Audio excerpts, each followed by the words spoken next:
Good evening and welcome to UBC News Tonight on this 26th day of July 2023. I'm Lauryn Masiika Kazimoto and my colleague Elizabeth Nakakoni on sign language interpretation. We do welcome you to this news bulletin live in our headquarters on Nile Avenue. Now we start off with our first headlining story this evening. President Museveni has today left for Russia to join other African leaders at the second Russia-Africa Economic and Humanitarian Forum at Entebbe International Airport. President Museveni was seen off by the Minister for Presidency, Babirye Mili Babalanda, the Head of Public Service and Secretary to the Cabinet, Lucy Nachobe Mbonye, the Chief of Defense Forces, General Wilson Mbasu Mbadi, Police Director for Crime Intelligence, AIGP Geoffrey Goloba, and the Deputy Commissioner General of Prisons, Mr. Samuel Akena. While in Russia, President Museveni is expected to have a tete-a-tete session with his host, Russian President Vladimir Putin, to discuss a wide range of issues. He is also expected to have several bilateral meetings and discussions with different delegations on the sidelines of the summit. The summit in St. Petersburg will run on Thursday and Friday, after which His Excellency Museveni will head to the Serbian capital of Belgrade to inaugurate a hub for promoting Uganda's tourism, trade and investment potential in line with bolstering commercial diplomacy in Eastern Europe. Uganda has long enjoyed warm historical ties with Russia and present-day Serbia, dating back in the early 1990s.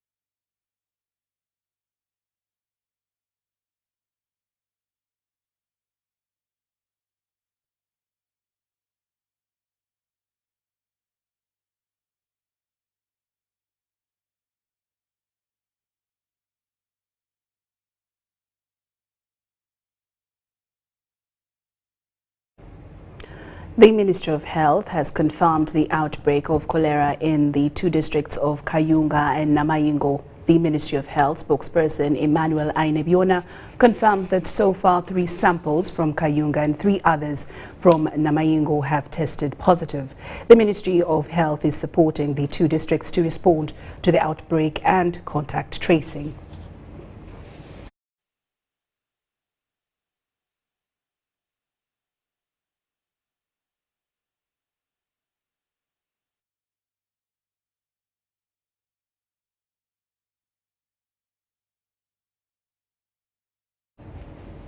Now we will be giving you a follow-up on that particular story.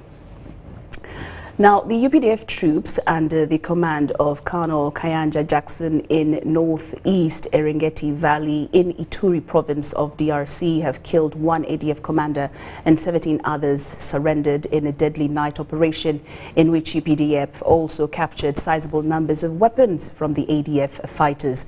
Our reporter Haruna Mutasasira is in Ituri province and now reports.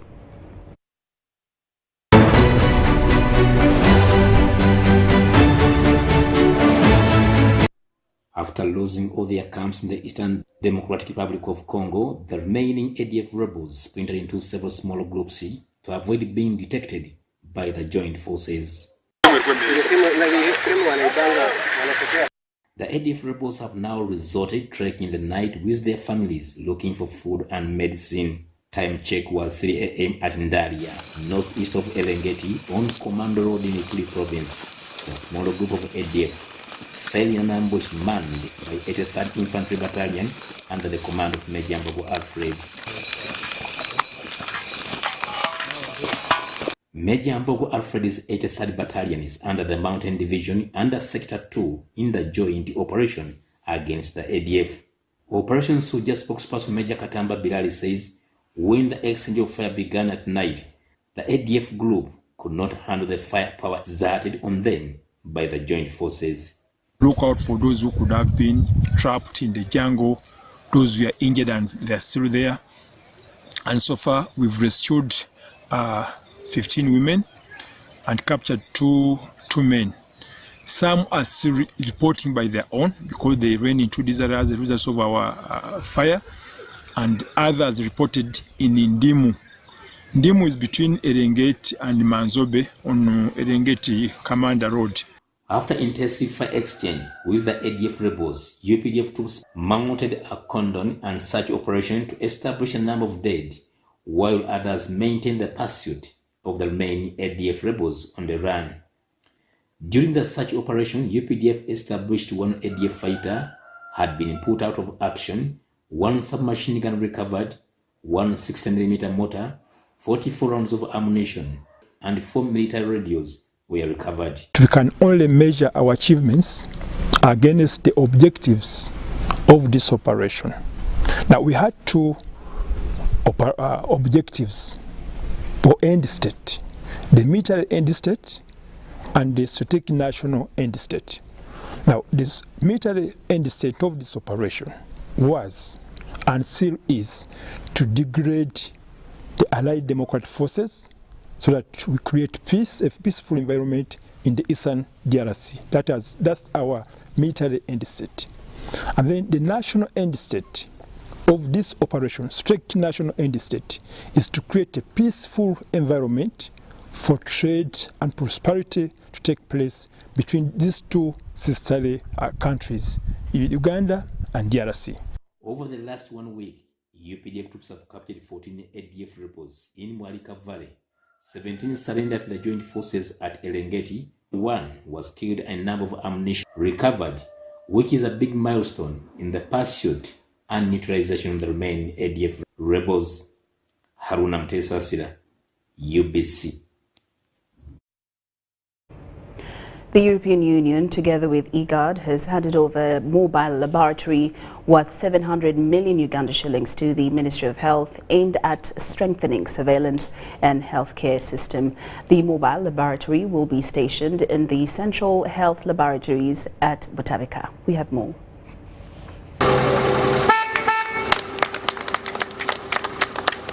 The state-of-the-art mobile laboratory handed over to the Ministry of Health by the European Union and IGAD will be used to collect specimens from suspected patients across the country and within the cross-border areas in case of an outbreak of an infectious disease.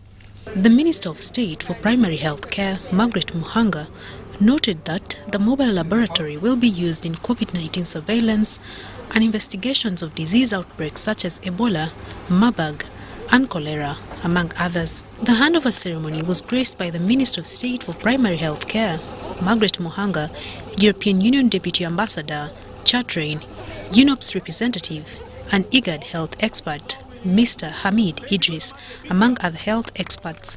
The program is targeting cross-border areas and mobile population, including truck drivers, refugees, IDPs, and hosting communities, to provide them through the implementing partners with services for health, WASH, RCCE, GPV.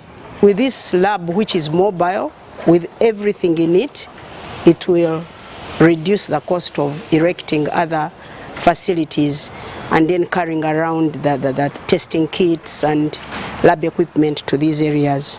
The implementation partners reiterated the importance of this mobile laboratory in improving access to quality health services, especially in remote areas, by increasing response, resilience, and preparedness for current and future health crises. It's part of the Team Europe continuing support for its valued partners facing the pandemics and its consequences, and it's also a testimony to our shared commitments to safeguarding human life. This EU-funded support should especially be valuable to the patients and population in remote areas and near border crossings and the most vulnerable populations in order to receive better medical services. The EU IGAD program focuses on critical cross-border areas in the region and refugee settlements, all aimed at enhancing IGAD's coordination capacity and increase access to health and WASH projects. That this has gone a long way in filling the gap in as far as responding to outbreaks is concerned. Marion Awori and Zahara Abigaba, UBC. Preparations for the Uganda Connect program scheduled to take place between the 30th to the 31st of July in Serbia have reached the final stages.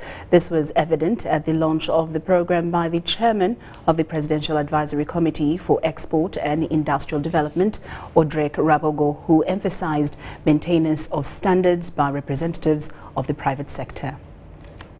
Talk to us, what does this opportunity really present? 9 months or so ago, Presidential Advisory Committee for Export and Industrial Development started efforts aimed at attracting capital in the industrial and agricultural sectors through encouraging company partnerships, investment and negotiating better market access terms. For some of us who have been asking for third-generation reforms of the economy, there couldn't be a better time or a better technique than approaching this through exports. What are third-generational reforms?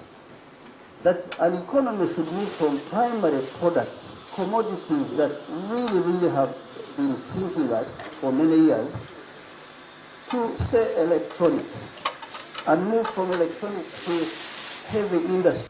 It's through such partnerships that the Belgrade Trade Hub was birthed to promote trade and development between Serbia and Uganda, with the trade delegations from both nations visiting each other. We need to grow our exports, and we grow our exports by growing our brand, by making sure that the global community and the consumers are aware that Uganda is safe. It's a good place for investment. Now that all is set, the official launch and grand opening of the Belgrade Trade Hub shall take place between 30th to 31st this month, and President Yoweri Kaguta Museveni is expected to meet his Serbian counterpart, President Vučić, to strengthen the trade relations. The government and consumers in the market of the Republic of Serbia,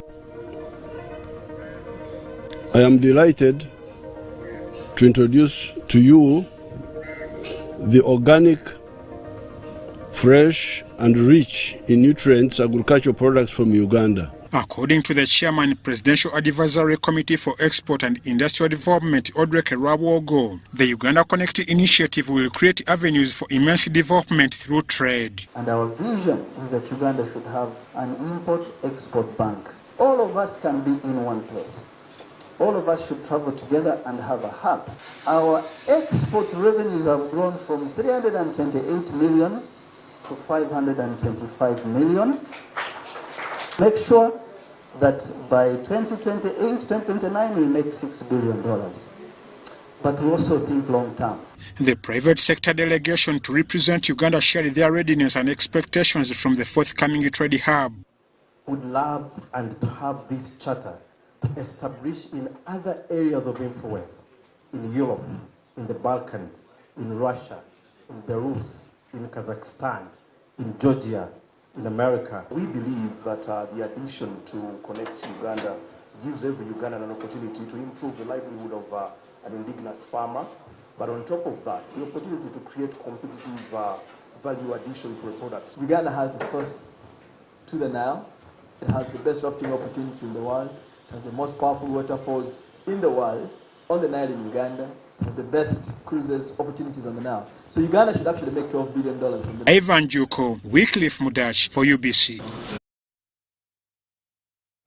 Dr. Patricia Letho, one of the board of directors at Vision Group, has noted that the government's move to offer financial support towards state-owned media companies, UBC and Vision Group, is a long overdue decision which has seen the two powerhouses cripple in as far as carrying on their mandate. Dr. Letho has joined the list of those castigating the private media owners under the Nation Association of Broadcasters, who have chosen to protest the president's decision, referring to them as opportunists. We have more details in this report. I work with Radio Uganda. This is Dr. Patricia Letho, one of the board directors at Vision Group Uganda. When one private media is not running, the others go on, business goes on, government goes on.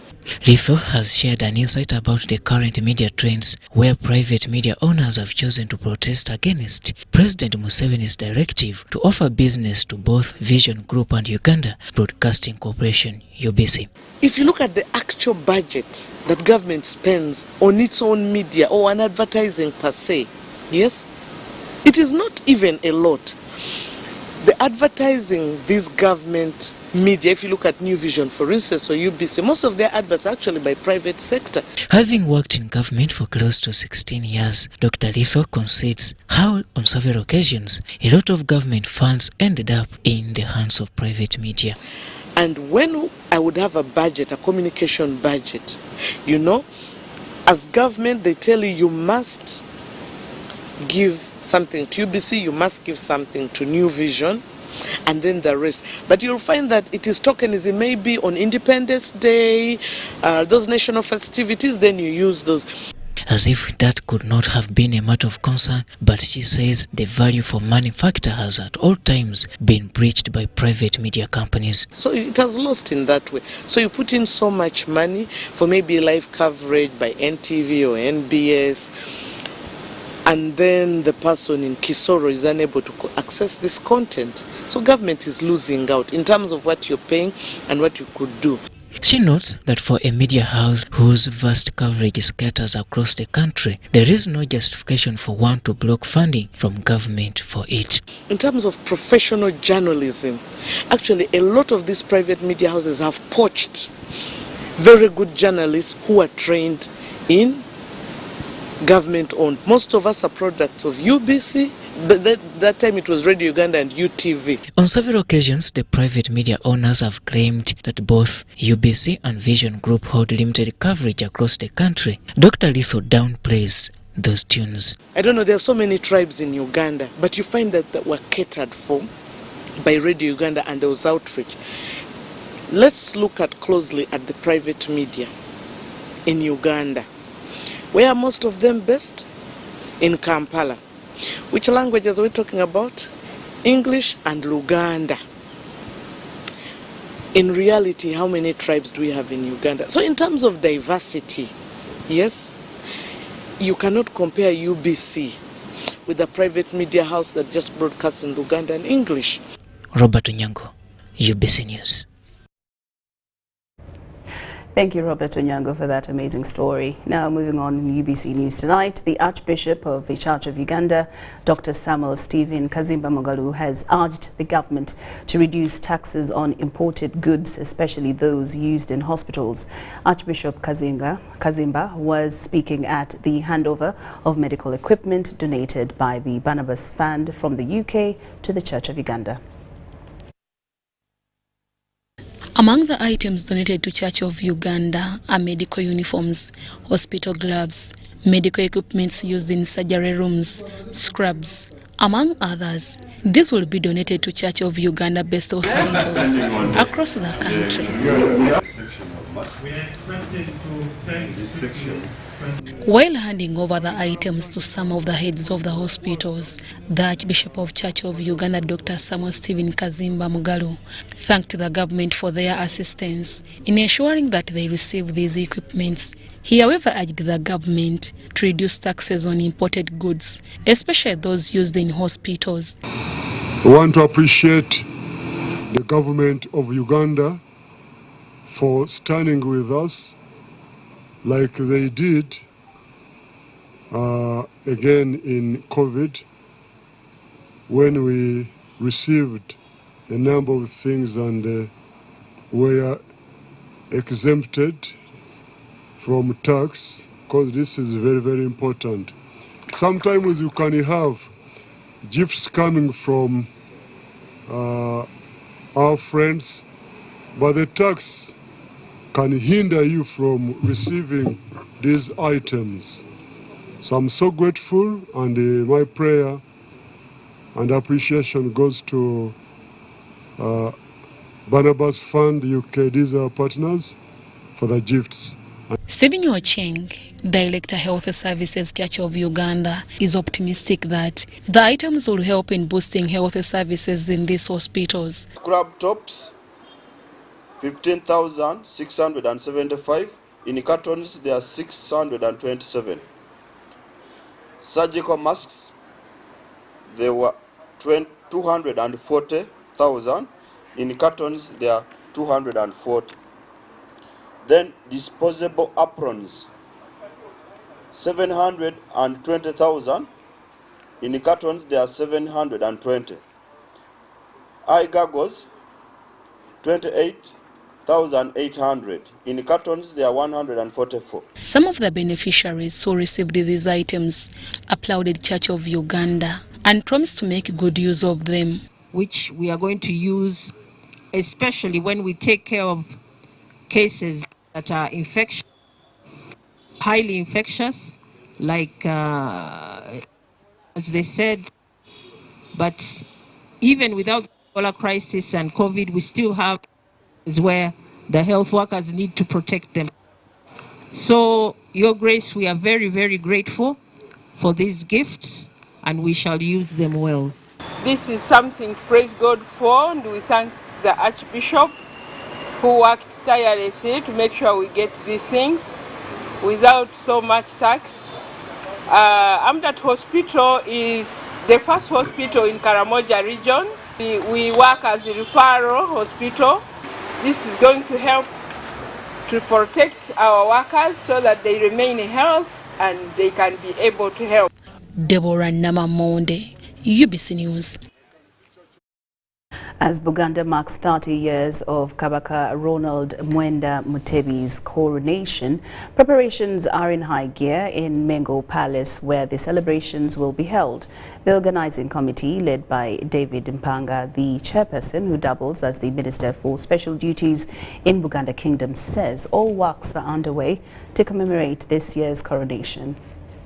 Kabaka Ronald Mwenda Mutebi II will appear in public on Friday 28th July 2023 to launch houses he constructed for his people at affordable prices in Sentema as one of the activities ahead of his 30 years on the throne. This was disclosed by the Minister for Special Duties in Uganda Kingdom, also the chairperson of the 30th Years Organizing Committee, David Mpanga. The South Saja Kabaka will be officiating at the launch of the Sentema Affordable Housing Project. The Sentema Affordable Housing Project is a project that's been done by the Kingdom's Buganda Land Board in partnership with China Guoji.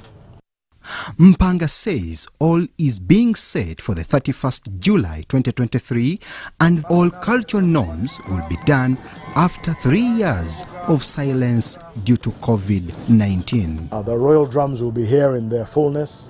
That's about 70-80 drums, all sounding to welcome the Kabaka. And the Kabaka will join in the sounding of those drums. The Kabaka will then be ushered or carried to his throne. That's done by the Buffalo clan, the special role, the people of the Buffalo clan will carry him to his throne. The Minister for Information in Buganda Kingdom, Noah Chiemba, a member on the organizing committee, appealed to Umeme to keep power stable on celebrations to enable those that will not be in the palace to follow. Whatever planned load shedding on that day, we requested that it is postponed to another day to give an opportunity to all Ugandans, wherever they will be, to watch and follow the function as we celebrate the 30th coronation anniversary of Ssaabasajja Kabaka. This 30 years coronation is commemorated under the theme Twagale ebika byaffe tunyweze Namulondo, loosely translated as in the love of our clans dwells the strength of the throne. Brian Tumwenebyaruhanga, Andrew Sebira, UBC News. UBC News Tonight takes a very short break, but we still have more stories. Don't move an inch.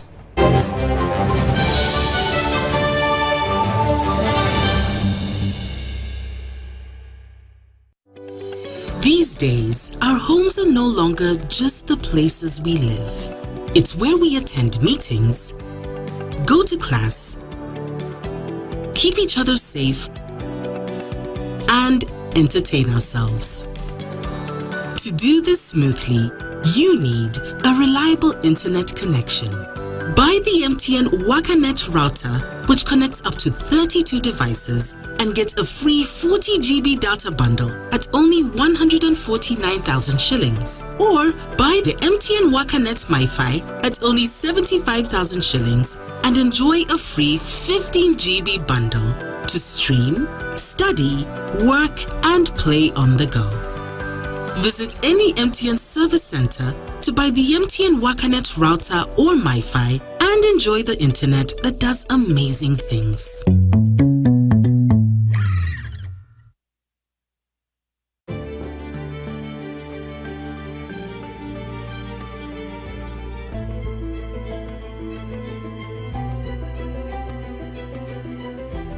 Uganda's oil and gas projects are providing opportunities for Ugandan businesses. Between 2017 and 2022, 40% of the 3,800 procurements worth $4.4 billion were awarded to 460 Ugandan companies. This includes 41 community-based companies that have been awarded contracts worth $2.3 million. In order to be contracted to supply goods and services for oil activities in Uganda, entities must register on the National Suppliers Database. Over 2,300 entities are registered on the National Suppliers Database. Registration is free. The Petroleum Authority of Uganda, creating lasting value in Uganda's oil journey.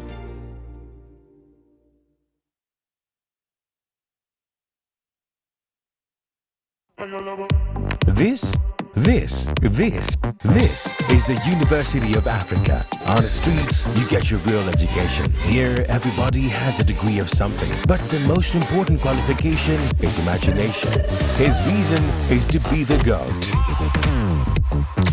The reason to imagine is to take the beat and make it lit. So no matter what your situation, just use your imagination.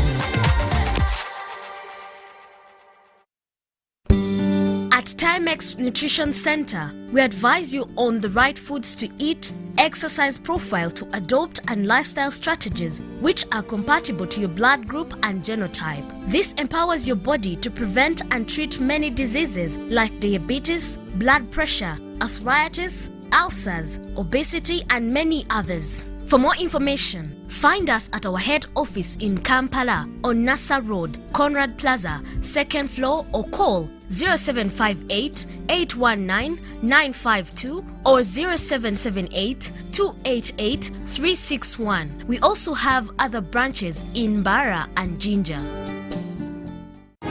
Dear Airtel customer, we know that there are days when unexpected stays in hospital stand in the way of your family's welfare. That is why Hospital Center is here to give you up to 100,000 shillings every night you spend in hospital. Hospital Center also offers up to 4 million in funeral benefit. Dial star 185 star 7 star 6 hash to purchase Hospital Center on Airtel Money for as little as 1,000, 3,000 or 5,000 shillings a month. Your cover for the first 1 month is free. Hospital Center is underwritten by Prudential and powered by Turaco. Prudential and Turaco are regulated by the Insurance Regulatory Authority of Uganda. Airtel Money is regulated by the Bank of Uganda.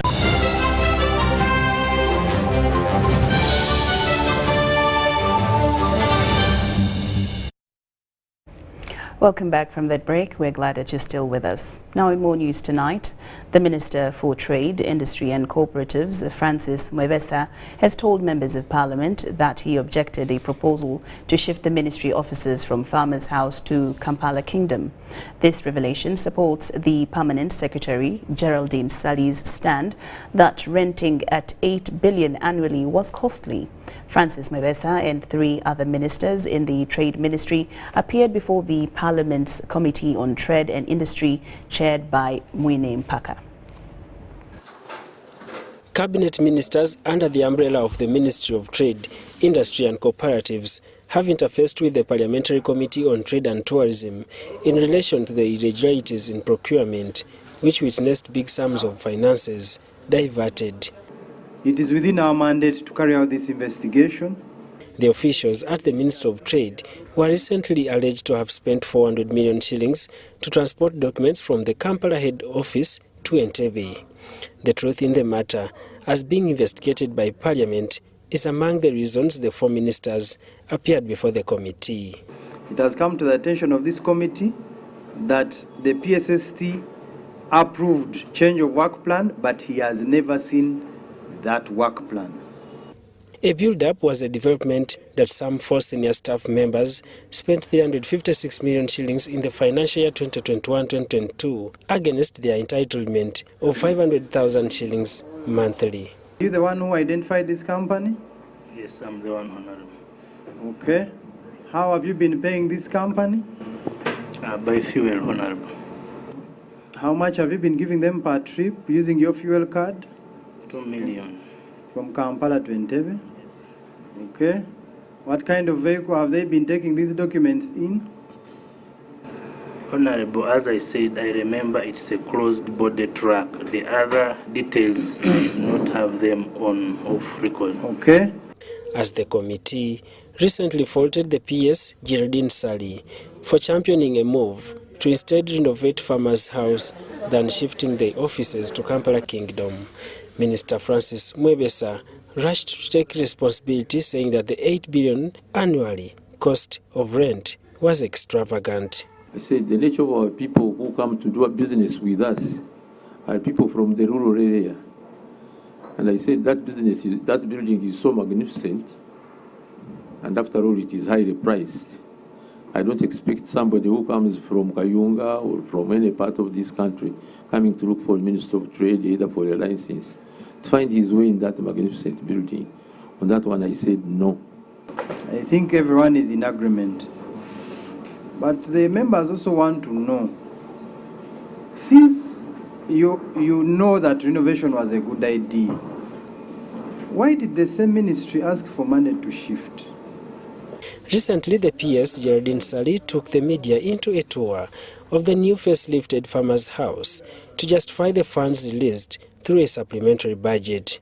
Last week, the officials were also quizzed on the disguised restricted bidding, whose cost was above the default figures. The ministers were also tasked to pronounce themselves on the dubbed old cars, which were procured at an extravagant cost. And the other spirit chair that I wanted you to help us is to identify the key priorities of our ministry and then identify the gaps, the funding gaps. You fund us, you give us money so that when you are querying us like this, we know that you gave us money, you set priorities, and we did not do the right thing. Daniel Mugoya, Gloria Gutabinji, UBC News. Members of the Forum for Democratic Change Party from Gulu City have distanced themselves from the current saga at the party headquarters. They also vow to continue mobilizing resources and recruiting members of the party. They ask party leaders at national level to stop involving themselves in doing things that divide the party and reconcile to steer the core vision of the party of promoting constitutionalism. Yesterday, a group of hooliganism who claim to be youth leaders from the whole country addressed a press conference at Katonga, claiming that they are youths of this country. Youths of this country from where we don't know. Anything concerning FDC, we have the headquarters, the party headquarters, which is in Najanankumbi, not in Katonga. So as West Nilers, we want to disassociate ourselves from those called youths from Katonga who claim that people from the nationwide are there. And therefore our message to them is that let them respect the constitution. They should use their effort to mobilize the youth in this country to do something better. FDC is one party in this country which is very organized up to the grassroots. The current leadership of FDC is working based on the constitution. They have respected and hold the constitution, and if there's anybody who feels whatever they are doing is out of the constitution, we have the National Delegates Conference, which is going to be there in November. We have the National Council sitting, the National Council meeting, which is going to be held on Friday. We West Nilers, we are rallying our support behind our party leaders. If FDC is badly in need of money, we'll never run to go and get money from NRM. Exactly. We have party members who have been supporting this party right from the start when this party was formed. So anything to do the money scandals, let's try to reserve that. We reserve it to be discussed by the party headquarters. It is an internal wrangle. They will grow old, but FDC will never grow old. We as youths from West Nile, we are still strong behind FDC, we know that.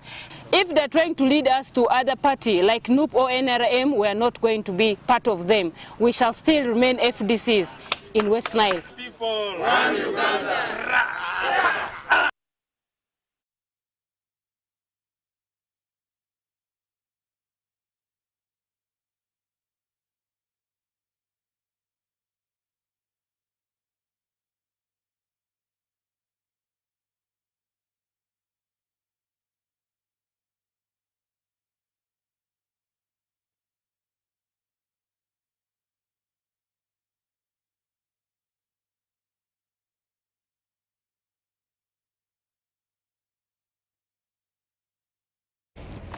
All right, now the footage for that story is about the Forum for Democratic Change youth leaders in West Nile. They've distanced themselves from the ongoing fiasco at FDC Secretariat, saying they are loyal to their current party leadership. Now, this came after a press conference on Tuesday organized by the FDC youth leaders held at Katonga in Kampala, where they demanded apologies from the party president, Engineer Patrick Amuriat, and the FDC Secretary General Nandala Mafari. They also called for resignation of the two FDC leaders as they proposed a vote of no confidence be effected. The same youth leaders expressed doubt about money the party chairman, Ambassador Waiswa Birigwa, will be using to facilitate the National Council meeting expected to take place this Friday, now which is aimed at harmonizing issues around the forthcoming party elections. Now, during a press conference in Arua City, the West Nile region FDC youth leaders say they will uphold FDC party constitution that okays change of leadership through the National Delegates Conference. For the past 2 weeks, the internal bickerings within the Forum for Democratic Change Party FDC has dominated the media space. For a section of party members have accused the top party leadership to go to bed with the NRM party, which in the end has tipped FDC with sums of money. Every opposition leader needs to know that there is no opposition party that would not be targeted. In an exclusive interview with Major General Mugisha Muntu, as one who once led FDC as a party president, we began by asking him on how the party dealt with issues of funds. Until about 2014 or so, that's when the law was operationalized to give funding to parties which have got members of parliament.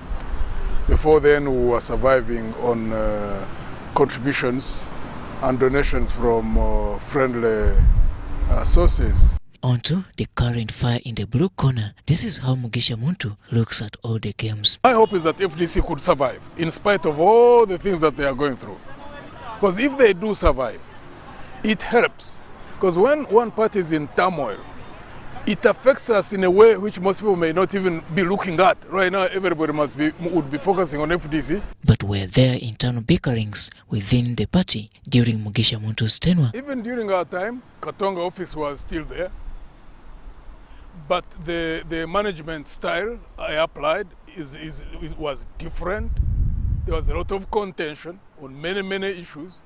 But we had the skill to manage them to the extent that they never spilled out of the what? Of the organization. Borrowing a leaf on where FDC is today, Mugisha Muntu recalls how many labeled him as a mole and a state mercenary.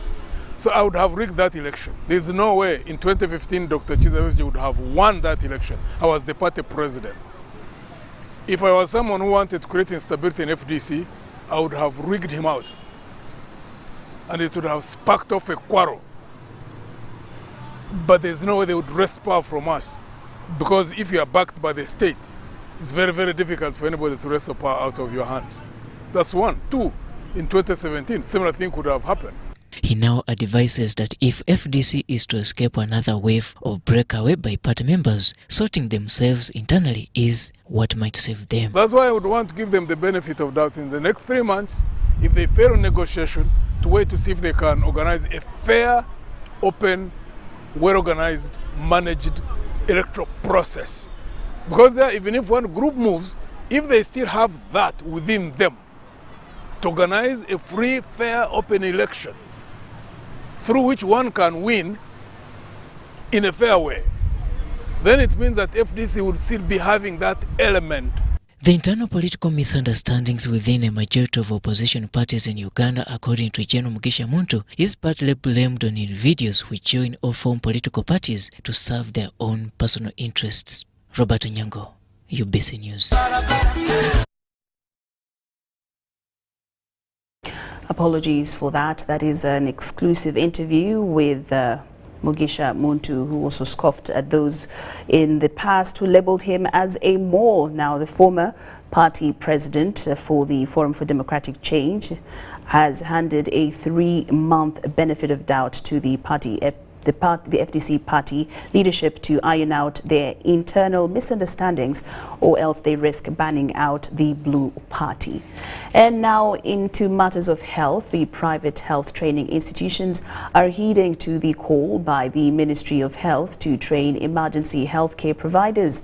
St. Francis Hospital in Zambia Training Schools has started with the training of trainers in the emergency care provision outside the hospital setting.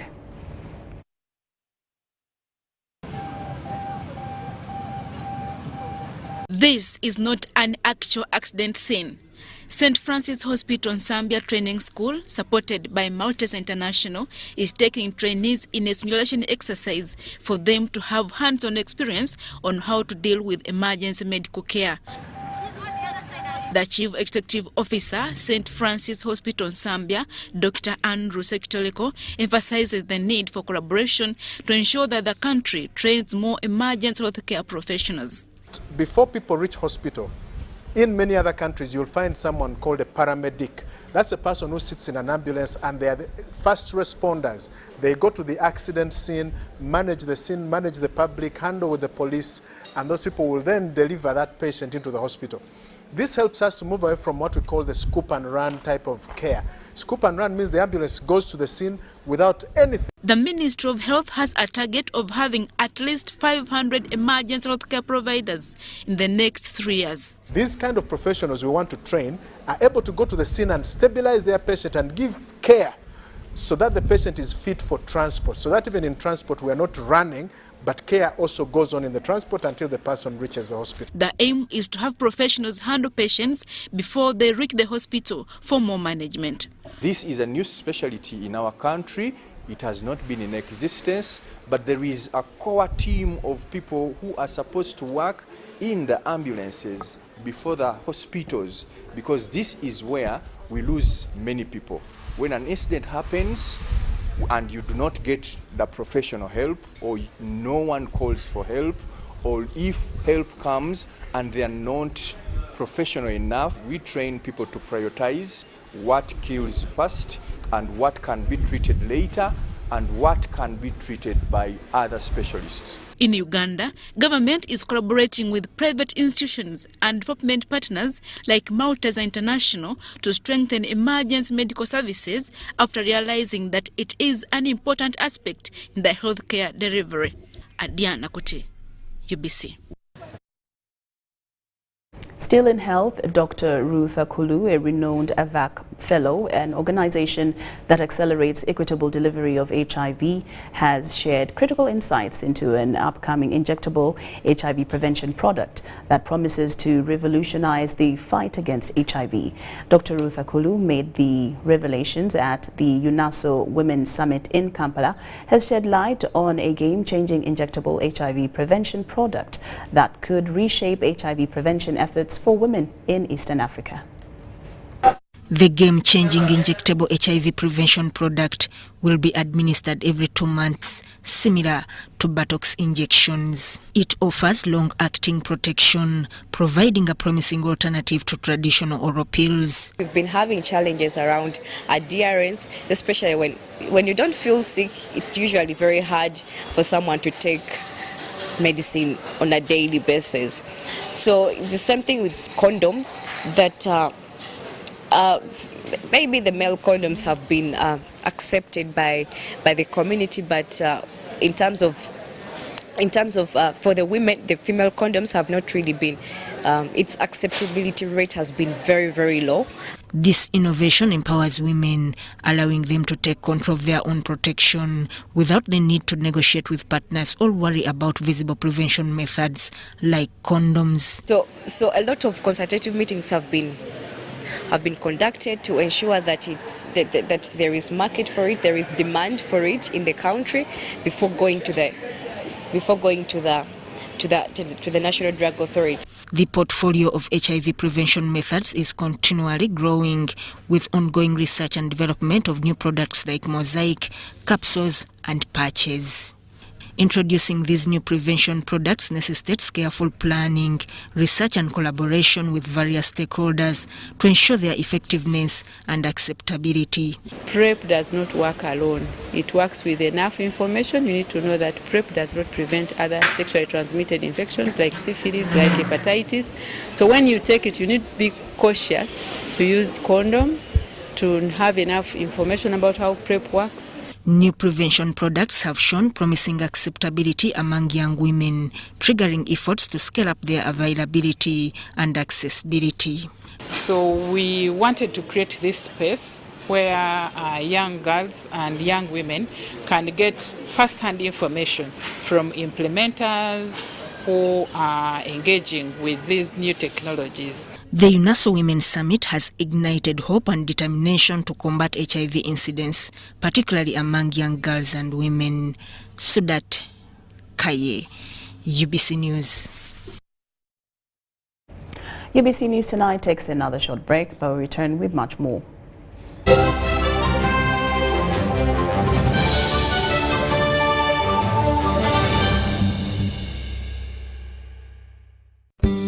At Timex Nutrition Center, we advise you on the right foods to eat, exercise profile to adopt, and lifestyle strategies which are compatible to your blood group and genotype. This empowers your body to prevent and treat many diseases like diabetes, blood pressure, arthritis, ulcers, obesity, and many others. For more information, find us at our head office in Kampala on Nassa Road, Conrad Plaza, 2nd floor, or call 0758 819 952 or 0778 288 361. We also have other branches in Bara and Jinja. MTN Uganda ne Uganda waraji batusako manra mechikona tena tekobo seko season yakuna savu July kuma mount papa's hall osasule kwa MTN mobile money osasula gumu chitundu MTN osasule nega komitano nika sistemu kagatano stamu enda munana hasha kwa MTN ofune tiketi yokati wabula kumulyango osasule mitwale ebiri yepe mitwale 5 ate meza ya milioni 2 munana July koni hotel mkono wenda July nikan resort weza kuminata July France Africa Jinja Abiri July Maria Flema Saka Abiri Mwenda July Afro Club Eka Sangati Ateyo Yonoku Yingina Mutualo Wafujinidwa Musente Talent Africa Victoria University Suzu Property Consultants Pepsi Max Uganda Waraji MTN.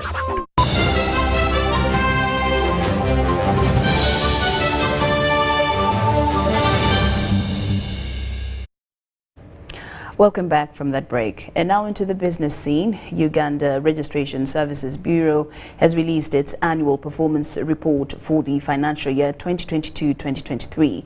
Showcasing a remarkable performance in revenue collection, the Bureau suppressed its non-tax revenue target of 69.6 billion Uganda shillings by an impressive 7.5 billion Uganda shillings. Registrar General Masi Kazimoto attributes this success to the implementation of a more efficient service provision strategy.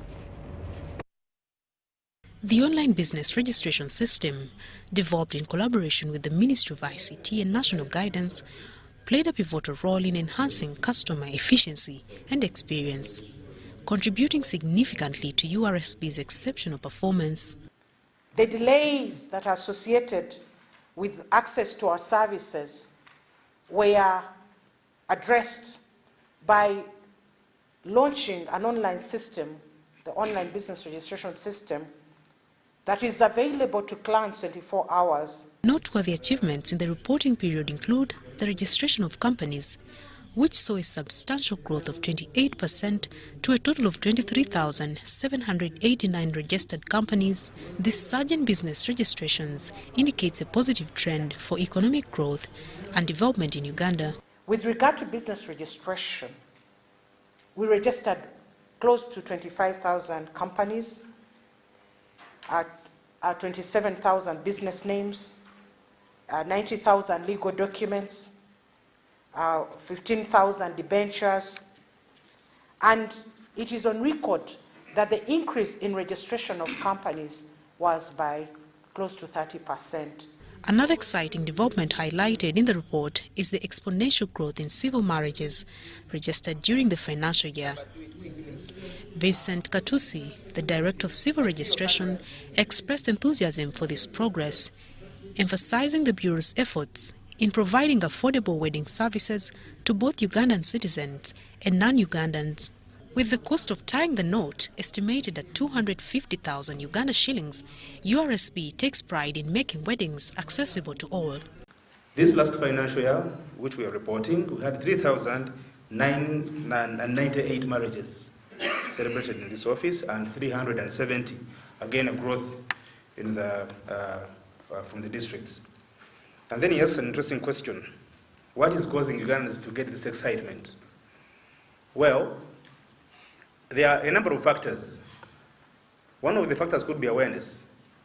That, for example, all marriages are the same before the law. And in fact, that marriage is a function of the state. And therefore, if you have it with the state, then you have not had it with an agent who is probably the church. URSB's successful performance can be attributed to its all-digital, all-online strategy, which leverages technology and data analytics. This approach aims to support increased registrations across the Bureau's various mandates, ultimately benefiting citizens and contributing to the growth of the Ugandan economy. The 7 billion surplus from the previous financial year is mainly attributed to the innovative technologies that have been deployed by URSB. This has significantly eased the registration process. Marion Awori for UBC. Thank you, Marion Awori. Now, top management at DFCU Bank Limited have assured clients that the bank's operation continues unaffected following the English Court of Appeal's ruling today of that the Crane Bank versus DFCU Bank's case be deferred to the English High Court of Trial. This was in a judgment delivered to DFCU Bank Limited from the English Court of Appeal in the case of Crane Bank and its shareholders who filed against DFCU Bank.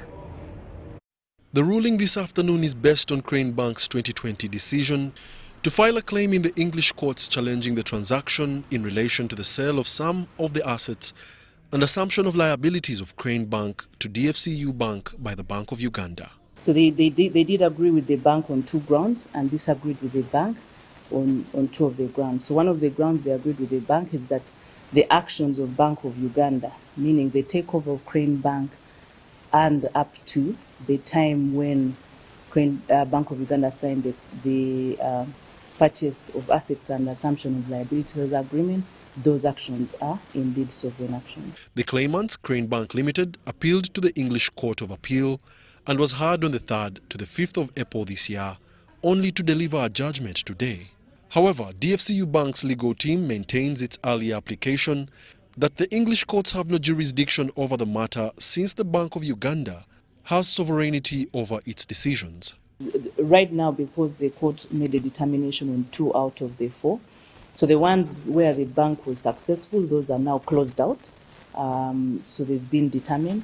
So the only 2 issues available for the court, the English High Court to determine on are the ones which were referred actually by the Court of Appeal back to the English High Court.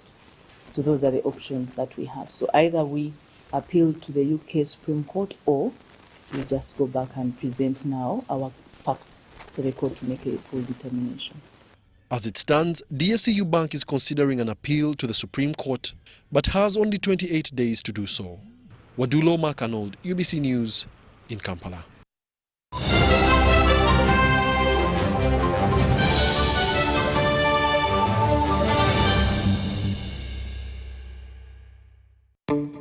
The biggest, the baddest East African Christian Marathon is here. Come participate at the East African Christian Marathon for a prayer run on the 13th of August 2023 at the Lugogo Hockey Grounds. Come represent your family at the prayer run and run for a good cause to build the first call center, which will be East Africa's virtual listener. Come for the prayer run alongside your pastors, leaders, representatives from Kenya, Tanzania, Rwanda, Burundi, Congo, South Sudan, and of course Uganda. Participate with Honorable Captain Mike Mukula, who is the chief runner and patron. Do not miss out on this opportunity.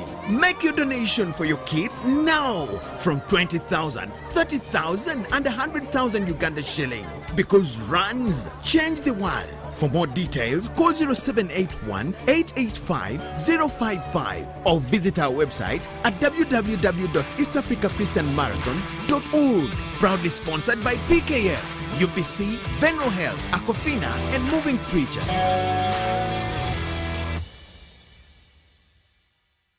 Introducing the Infinix Note 30 series in partnership with Airtel Uganda, a smartphone where style meets functionality. Take charge of the day with special features like the 108MP triple camera and 68 watts fast charge, and the best part is you can use this phone to charge other phones. You also will enjoy free 3GB from Airtel every month for 3 months on each new device purchased. Dial *100#, select data and devices to get your free data. The Infinix Note 30 series Spark, a connection in partnership with Airtel, a reason to imagine.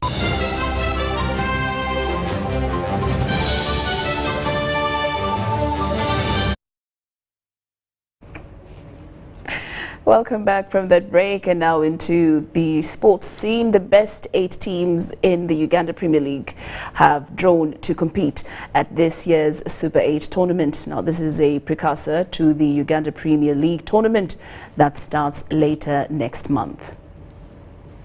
A few weeks to the open of the Uganda Premier League, draws for the FIFA 8 tournament have been held at the FIFA House in Mengo. The tournament returns after the COVID-19 break. Unlike before, the top 8 teams from last season's Uganda Premier League will compete in this year's tournament. This is a change from the last 2 editions, where the top 6 from the league and 2 from the FIFA Big League were considered. The previous season, prize money was 68 million basket, which was shared all the way from number 1 to number 8. Because of the new sponsors and the few that were expected to sign up before we kick off, we are not going to announce the prize money, but it will certainly be not less than 68 million shillings. Other draws: Premier League winners Vipers Sports Club will visit Bull FC. Inaugural winners KCFC will make a trip to Kabaka Chabagu Stadium to face Wachiso Giants. URAFC will face Arua Hill Sports Club, while Maroons FC will be at home to Sports Club Villa.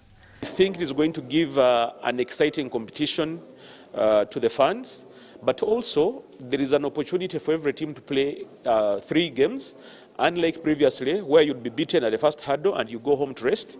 Now, even when you're beaten, you'll go and play classification matches to determine number 5, 6, 7 and 8. According to the draws, winners of the quarterfinals will proceed to the semi-finals, while the losers will play 2 classification games to determine positions 5 to 8. The winners of the semi-final stage will advance to the finals, while the losers will play a classification game to determine position 3 and 4. The finals will be 1 leg played at a neutral ground. The ball in, shot to double the tally. He is the hitman. He is Yunus Junior Santamo. Uganda and Kenya have continued to grow partnerships that point to a perfect East African community. The latest initiative has been through a canoe kayaking contest between the 2 countries at Buloba Forest Park. We have more details. Uganda and Kenya have over the years contested in several sports, but never before had they engaged in canoe kayaking. When this eventually happened at Buloba High Performance Center, the occasion was electric. Over 80 Ugandan participants and Kisumu Rowing and Kayak Club from Kenya took part in this event that revealed a lot. The performance of the cities has been very good. Those who are just beginning have been performing very well. They have the balancing, they catching up the speed. Those who have been trained well, they are actually doing very good speed, 40 seconds, 30 seconds in 200 meters. So really, we have very good speeds here which have been noted down, which are on international levels. So this is just a matter of getting there at some point, but we are ready. We have hit the speed for international events. The Kenyans confessed Uganda's prowess and also appreciated the generosity of an offer of a canoe amidst lack of basic equipment like pedals, life jackets and technical staff. It is very good. It is very good because we combine two countries and we see the potential here because of good facilities in Uganda, which we lack in Kenya. Like the kayak that we are getting here, some of them are the racing kayaks, which we appreciate, will make us, our people, to go to their standard level. We gained a lot of experience, and definitely we are going back with a very good thing, because the facilities which are here, we don't have them back in our club in Kenya. In an event dominated by Uganda athletes like Juma Bwayo, Simon Vibo, Jovan Achiri, Yusuf Mutumba and Felix Mukembya exhibited quality in the 200 meters time trial. What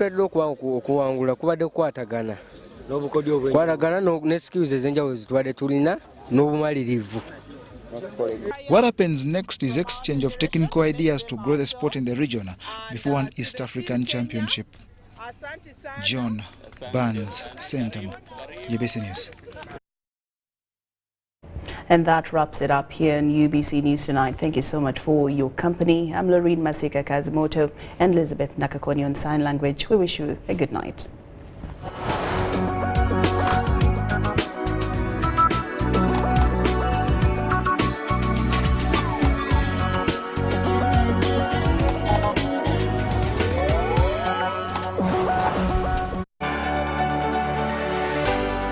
UBC, inspiring Uganda. Is it time to see rays of hope and to believe in footprints of hope in our political dispensation as the political parties are joining and forming coalitions with the ruling party?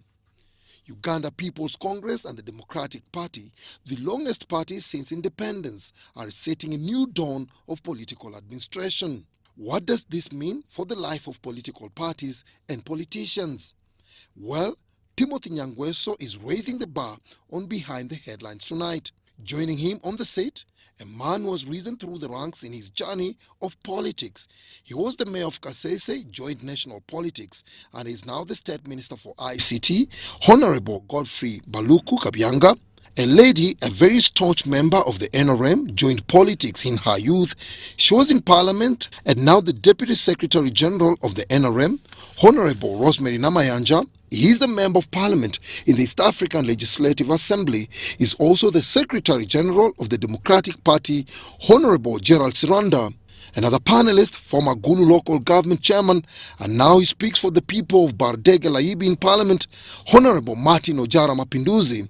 She is a dean at the School of Gender and Women's Studies, a social scientist, a researcher, academic administrator, and associate professor, Professor Sarah Sali. Behind the Headlines is on tonight at 10 p.m. Make a date. Uganda faced a lot of challenges. The colonials were our enemies, not our friends.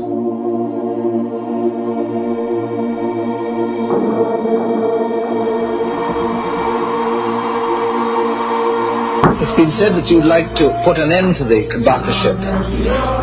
Is that so? For Amin, we fight.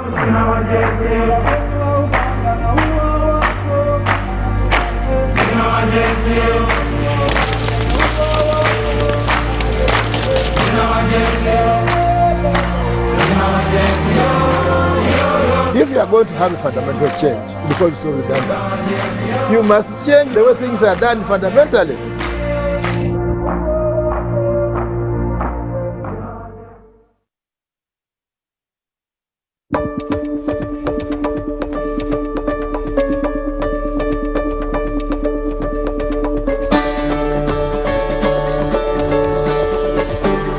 The drilling of development and production wells for the Kingfisher project in Kikube district started in January 2023, while the delivery and assembly of the 3 drilling rigs for the Tilenga project is ongoing.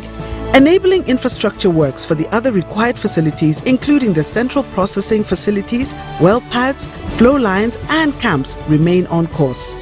The produced resources will be commercialized via the East Africa crude oil pipeline, which will run from Uganda to Tanzania, and the 60,000 barrels of oil per day Uganda refinery project, which will be constructed in Hoima. These projects are bringing investment of $15 billion into the country. The Petroleum Authority of Uganda, creating lasting value in Uganda's oil journey.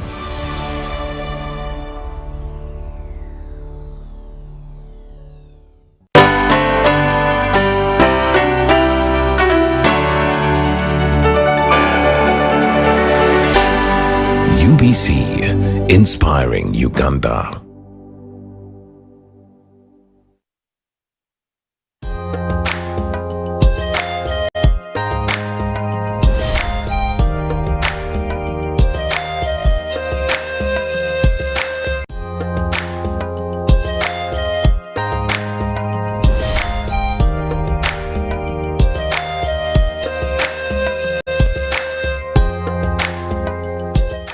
Super Soul Sisters, and we're very glad that you've got to join us once again. I'm personally very excited with our Super Soul Sister tonight. You'll find out eventually, but my name is Lauryn Kajumba, and thank you for joining us. With me tonight is Dina Kamengo. Now for me, I'm very excited. I'm actually nervous, okay? But it's going to be a fun interview.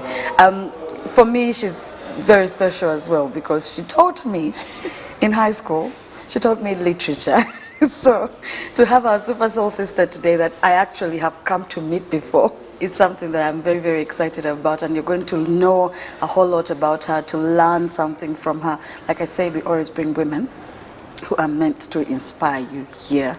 And you're very welcome. Thank you, Rowena. Yes. I am so glad, so honored. Yes. I don't know where to start, to end, where the middle is. Yes. For me, I don't know. But your viewers will differentiate. I hope so. Yes, they will. But Thank I am you for making time. so excited to share with you, with the women, my journey. Yes. Yeah. Now, of course, you are a teacher. Yes. But now you're also in media, you're a sub-editor, right? Yes. At New Vision Publishing and Printing. Yes. And that is something that, of course, I'm also excited about because there's a journey there I missed, there's a part I missed. Yes. But before we get into that, and of course some people have been seeing you and they've come to see your face and know who you are. But who is Dina? Before we get into the person we are talking to right now, we always start by knowing who you are, who you were born to, where you grew up from, and things like that. Who is Dina?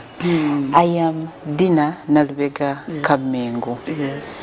The Kamengo I now rarely use, but yes, it is also my name. Yes. And of course that's my husband's name, you know. Yes. I am a teacher, like you've said. So now I changed the credentials. I say I am a teacher by profession and a journalist by practice. Because along the way, I know there is that bit that you said you missed. Yes. The last time you saw me, I was in the classroom. But I left the classroom, I think, about 2012, generally. And after you, the big ones, I went and also taught the very little ones. And for about 2 years. Then I left the classroom and then entered media. So that's where I've been for about a decade now, close to 10 years. Nice. So let's go back. Who are your parents and where were you born? Hey, Rowena. One, I want to say, and actually, when I was thinking through, of course, you know I have watched Super Soul Sisters for a long time. So I started asking myself, if you asked that question, I realized I was raised by a village. I was raised by a village. But, of course, everyone has biological parents. My mother is Lauryn Masiika Kazimoto. My father is Sulaiman Lubega. And I always say, for me, I'm city-born, city-born, born and bred. Yes. Why? Because my father's family, like Koa family, they originate from Matuga town. Okay. That family is almost non-existent now. Okay. My mother's family originated from Chiwachule. Very city-born. City-born, but there is a catch to that. We always suffer. We are the people that are bought out, so you always keep on moving. Yes. So also my mother's family eventually moved from Chiwachule and moved deeper in Mukono, but a bigger part of me growing up is typically town. So when you ask me, village, have you gone to the village? My dear, my village is 15 minutes away from here. Well, people are planning for 5-hour journeys. 15. I've reached my village, you know. They're like, but you, where do you come from? Yeah. But growing up, we had a family, a village raising us. Yes. I come from a very big family. I grew up in an extended family home setting. Yes. We were always, I mean, for us there was nothing like biological. Everyone. At some point, even my brothers, I'm the first girl. We are 5 biologically now. 5, so I'm the first girl among that line of boys. Wow. I come fourth. There is one girl after me. After you, yes. But my brothers would bring their friends and they would stay over. So my mother, everyone was a child at home. we grew up in Kalinabidi, next to a school. And then most of the senior students would be in our home. Oh, that's nice. So my home was always full of people. You never had to ask who is who. Are you rich? Just you continue. That was nice. You must have picked a lot from that. Good and bad. Good and bad. Good and bad. Please share with us. Somehow, lacking the privacy made me become a more private person. I closed in because there was no privacy anywhere. So I used to find the small rooms in the house. You would look for me. You would imagine there were people who didn't know me, but they were in the neighborhood. So I would pass by, and you know, for us in our setting, there were no fences. The homes were open. You would know what happened there. Yes. So as people would pass by, they would say, "But who is that one? Are you sure that's your daughter? Where has she been?" So in the chaos and the what, I would always, so for me that was the bad maybe. I would not go because it was always chaotic in my home. But the good thing is now you know, eventually as you grow, there are certain walls that shed off. That also shaded off. So I enjoy being around people, talking to people, knowing them, but quietly. I do remember that bit. A bit reserved. Yes. So, and being the first girl in a line of like 3 boys before you. Not even 3, Rowena. Don't even count those numbers. Like I've told you. All the others. How did you cope? How did you cope? It was tough. And I think people did not realize around me the struggle that came with that. You can imagine, because when I say boys, like I've said, my brother's friends, and they were all boys. So you would find my home has like 15. My mother always had to prepare a meal of over 20, 25. We used to put plates on the dining table and you had to count. You fail to count, you're going to miss someone. So you had, before you served the meal, you had to know how many people are in the house. Then you put the plates on the dining table and then you serve. And all these other people were all boys. So how did I cope? For me, and by the way, I survived becoming a tomboy, yes. Whatever they call them. So I survived becoming but at some point, I have a brother that comes second in the biological line. He would make me put on his trousers. He would, I mean, for him it was a thing of, Dina, this doesn't fit me anymore, yours now. Oh, wow. So you'd find me in male trousers. His uniforms that would not fit, I would wear. Oh, yes, you survived. So I survived in that context. But somehow I had to look for now girls around. I broke out quickly. I don't know how, but I broke out quickly and joined church. Oh, okay. And from there, I was nurtured into now maybe a woman, because I would hang around the girls. Then you would know this is how things happen. The male energy, adrenaline, sort of. So what schools did you go to? Because when you say you broke off at some point and leaned into, I'm thinking you met some of his friends from school. Oh yes. And things like that. Oh yes, but I don't think I was ever comfortable in school. I went to, I said before, I grew up in Kalinabiri. Yes. I hope you know where that is. It is in Ntinda, then a little bit off. Yes. Now, school, I could not go anywhere, Rowena. My gate is, my home was here. And there's a school. There is a school next door. So how do you convince your mother that you would go anywhere? Far from. So for me, it was always, I used to, I make jokes. And I'm like, for me, the school bell always woke me up from my home. So I would dress up and run. I never had to mind about time. Because you are right next door. Then you would run and you direct, straight into the school. So I went to Kalinavi Primary School, and there was a bit of pulling ropes here and there on the secondary. But my mother won, and I went to Kalinavi Secondary all level. And thereafter, I told her, now, Mom, I need to sit you down. This thing of next door schools, you're taking it too far.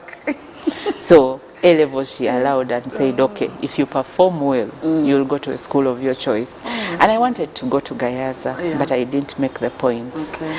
And I was very devastated. I can imagine at that point you're like, this is where I want to be. You've planned your whole... Very devastated. Why Gayaza? Like I said, boys all through. I didn't like boys. That is true. The chaos that came with girls and boys, the relationships, and I faced that a lot at all level. I somehow attract.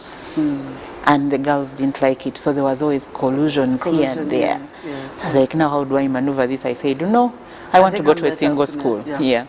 So I don't make the points, and I'm like, okay, what next? But my uncle was the headmaster of the primary section at the time, and he knew of Mpoma girls. Mpoma girls, yes. So he convinced my mother, she's going to be okay, let her go there. And I went. And that must have been a relief for you. At the time, there were stories circulating about Mpoma, and everyone that my mother would tell, I think she's going to Mpoma, say, what? That school? No, I don't want to say the things that they used to say about it. I can imagine, I've had some even today. Okay, but we are fine. I didn't see any of those there at the time. So I was like, no. And I think there were parents that had experienced, I don't know, but we would hear. I think it's also the idea of these are the good schools. This is the standard of a good school. And this is girls being left to be careless and things like that. So I think that's sometimes... I've seen it, yes. Parents lean on the more, if it's not that academic, or if it's not, and I think even then it was more about public schools. Really. So after going through all that, we shall pray for you, we shall, I'm going to be fine. Every day. So what was it like, single school? You're from a whole chaotic life of having boys around. It was being in mixed schools. A relief. For the first time, I could breathe. I could see girls, and of course, there was a whole new dimension to it. Having now so many girls in one place is also not easy. That is true. And now I understand why all they the have. But for me, it's what I had longed for a very long time, to get that calm in my life, and I got it there. Kind of very, and because energy. For me, I didn't long for the other energy, so you're okay with this. I was okay with it. It was a walkover. That must have been good. Were you ever like a prefect or any kind of role in school? You're digging me into a different... I've told people I have learned to lead from behind. And I tell people I don't need a position to lead. To lead, yes. You can always... But I always had responsibility. In my O-level, I think I was vice chairperson of the Students' Council. Oh, that's nice. But I had the potential But because we came from a struggling, very humble background, you sort of... I withdrew. I didn't want my mother, at a certain point in my life, my parents could not stay together. So we had that rift. And my mother could not make it financially to look on her own, so she struggled. That's where my being raised by a village came in. Okay. We struggled financially to the extent that the poor know you as poor. She really struggled at that bit. Yes. And I think it affected your... Yes. And I don't look back at this thinking that it could have been better. I have now grown to think that we are placed in situations for purposes, and you either use that situation or you fail to use it. And at the time, I could not blossom because I felt children will think, who is she? And we still struggle with that today. When you know, I mean, there are people who will ask you, who are your parents? And if you mention a name that they have never heard of, like, who is this one? It was worse than today, who cares? But, I come from that generation where names mattered. That is true. You'd rather be a peasant that has a lot of land than not have a name. You don't have a name. The names mattered. That is true. So for us who didn't have those names, we sort of retrieved. And with everything that was going on and what happened, must have. So I could not really get up, but somehow responsibility used to find me. Yes. So primary, I went off. Kudos to your mother. Primary, I stayed in the background, but still I was always on a stage somewhere. MDD, I would rock it, and you know, but I would not, where people had to vote and you had to convince them, I would say no, let those opportunities pass me by. So O-level, I was a vice chairperson, students' council. When I went to A-level, I wanted to concentrate on my books, but still, I was we used to call them dom mothers. You probably got a lecture about the school. No, not really. Not really. I would have, but I was like, I had a goal because I knew I needed to get government sponsorship. So I didn't want a lot of things. Interrupted a lot. So I did the bare minimum. Do you have anything in particular you remember in school? Why you think you're like, what was I thinking? Like, do you have any memories from any point, really? Now that you say about it. Yes. But Rowena, should I be telling you this? Yes. But anyway, I was not in it alone. So those that I'm putting under the bus, very fake. There were several instances, but this one I particularly remember. And every time I see these photos, I'm like, but tuwali kuchi? We were competing. Now we are in A-level. Like I've told you, me MDD is in skin, you know, blood. It's in there. So our house, Mpoma, we were in classes. O-level was mixed up, but A-level, you sleep alone, like different. So our house had big girls.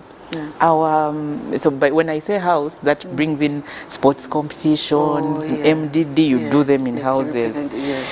So we were practicing for MDD, and I think I was among the people mobilizing others, taking on that leadership responsibility.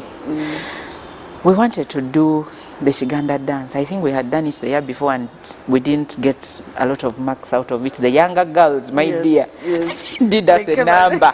So the girls were like, no way, we are not allowing this. So a friend of ours says, we are going to do the Kijong dance. Now the Kijong dance came with a certain dress code, almost naked. I know that. And you should have seen the look on the teachers' faces when we showed up on stage. So we got these petticoats and then bras, and the rest were beans, and we had made lots of junk, you know, necklaces. You're trying to make your own beads. Then we had painted ourselves like, we are not letting go of this. We have to. When every time I look at that photo, we saw male teachers scattering. They're like, hey, what have these big girls done? But we had petticoats on. Yeah. And there was a girl I particularly remember, Mbeiza Stella. Stella was the head of the dance. She was, you know, and you see they keep on, and the boobs were running. And we were like, oh my God. The world just said, we don't have problems here. But every time I look at, I sometimes don't show even that particular photo because now I think my husband would ask, you did this? But yeah, that is one that sticks out to memory. That must have been quite interesting. And I think... But it was good to enjoy ourselves. Yes, that is very true. But did the young girls come and do a number on you again? Or? We did, in that particular dance, I think we did them a number. They now had to look for other activities where they... But I had fun in school. Yes. You've mentioned you love drama, obviously.